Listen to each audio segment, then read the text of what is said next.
אהלן, כאן מור מצוות מור ומאור, ואני אציג לכם בקצרה את מחולל הפרויקטים שלנו.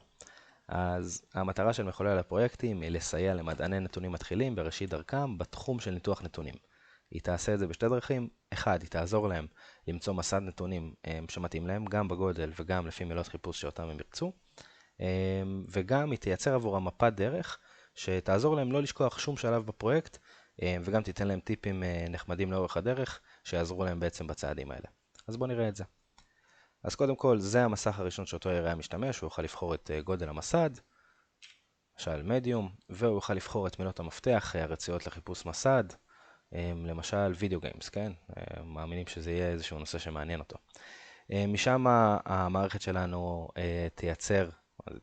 תמצא, יותר נכון, באתר קאגל, 3 מסדי נתונים שהם מתאימים ביותר עבורו. גם הם צריכים להיות מסדי נתונים שהומלצו על ידי משתמשים אחרים כמסדים טובים. אז אנחנו רוצים את המסדים הטובים ביותר, וגם מסדים שמאוד התאימו לו מבחינת מילות החיפוש. הוא יוכל לבחור את כל אחד מהמסדים האלה, Global Video Games או Popular Video Games או Steam Video Games, למשל, לבחר את השלישי. יש גם יהיה תיאור קצר לכל אחד מהמסדים. ונבחר את המסד הזה, וזה בעצם יוביל אותו לדף האחרון, שבו מצד שמאל הוא יוכל לראות מטה דאטה לגבי המסד. למטה כמובן לינק שיוביל אותו לאתר קאגל למסד שאותו הוא בחר. וגם מצד ימין הוא יוכל לראות את מפת הדרך שבעצם נוצרה עבורו לביצוע הפרויקט. כל אחד מהבולטים האלה זה שלב שדרוש לו לביצוע הפרויקט, והוא יוכל לפתוח את כל אחד מהבולטים האלה כדי לראות את תתי השלבים של כל אחד מהשלבים האלה. למשל, בואו נפתח את Data Cleaning, שזה השלב הראשון, והוא יוכל לראות שהוא יצטרך גם לבצע Remove Duplicate Rows ו-Handle Missing Values, Correct Data Types וכן הלאה וכן הלאה. וגם את הבולטים האלה הוא יוכל לפתוח כדי לראות למשל מה הוא עושה אם הוא רוצה להתעסק עם Missing Values.